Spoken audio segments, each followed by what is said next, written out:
The city lights sparkled like spilled diamonds across the waterfront. But in the penthouse of the most luxurious hotel in town, a different kind of story was unfolding. Inside a gleaming marble lounge, a wealthy businessman named Adrian sat at a massive table, 4 platinum-colored envelopes laid out before him.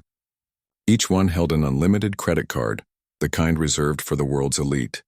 He had built an empire over decades, turning a tiny repair shop into a global brand. People saw only the suits and the headlines, but few knew the lonely nights, the sacrifices, or the heartbreak behind the success. Now, in a moment of unusual generosity, he was about to change the lives of 4 women he believed deserved more than the world had given them.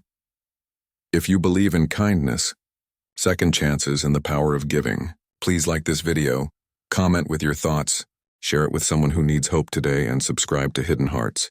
Your support helps us tell more true and heart-touching stories like this one. Adrian had handpicked these 4 women over the past year, each one a different story of struggle. There was Sophia, a single mother working 2 jobs to keep her children in school. Elena, a nurse who had put off her own dreams to care for her aging parents.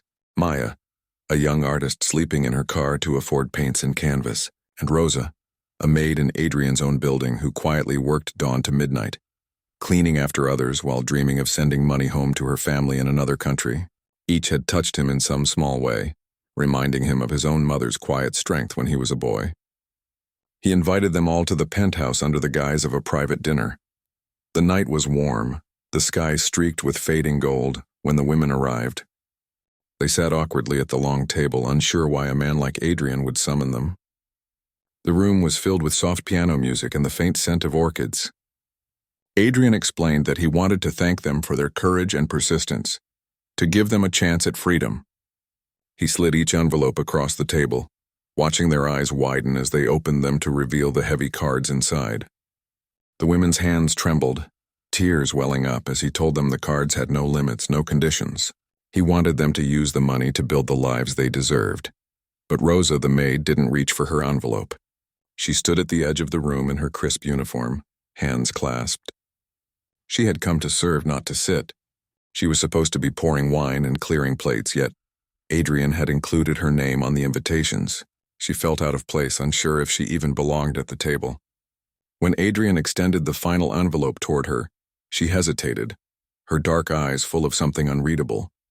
Everyone else urged her to take it, but she simply bowed her head and whispered her thanks without touching the card. Days passed. Sophia paid off debts and enrolled her children in better schools. Elena resigned from her second job and began the nursing program she had put off for years. Maya rented a small studio and began selling her art.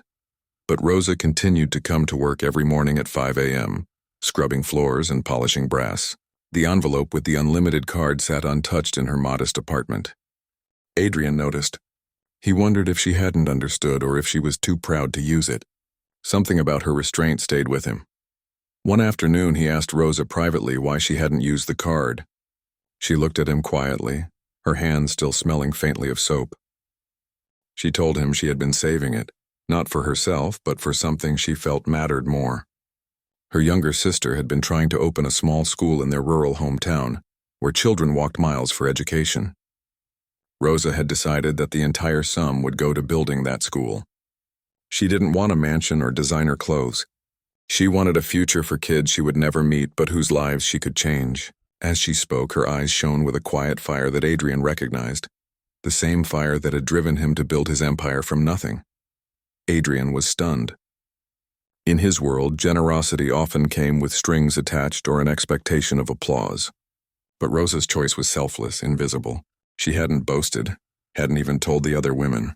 She simply kept working, waiting until the project was ready. He realized then that true wealth wasn't about cards or accounts, but about character. Without telling her, he made a decision. He reached out to his contacts, arranged architects, and doubled the funds she had set aside. Within months, Rosa's sister's school opened with gleaming new classrooms, solar panels on the roof, and a library stocked with books. When Rosa saw photos of children sitting at desks under the bright new roof, she wept. She still cleaned apartments, still took the bus at dawn, but now she did so with a lightness in her heart. She hadn't just changed her own life. She had changed hundreds. At a small ceremony months later, Adrian surprised her by flying her home to cut the ribbon at the school's opening. The village gathered, singing, as children held flowers for her. In that moment, Rosa felt richer than any unlimited card could ever make her. Adrian watched from the edge of the crowd, humbled. He had thought himself the benefactor, the one giving freedom. But Rosa had shown him another kind of power, the power of using a gift not for yourself but to lift others. He returned to the city a changed man, setting up a foundation to fund small community projects around the world, inspired by Rosa's example.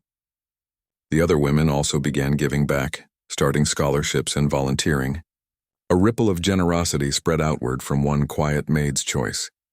If this story has touched your heart, if it reminded you of the quiet power of selfless giving and second chances, please like this video, share it with friends and family, subscribe to Hidden Hearts, and leave a comment about how it made you feel. Your engagement helps us continue to tell stories that move and inspire people around the world. And before we close, we have a special request. Comment below and tell us about a time when someone gave you a chance, or when you used what you had to help someone else. Your story might be the one that inspires someone else to choose generosity over fear.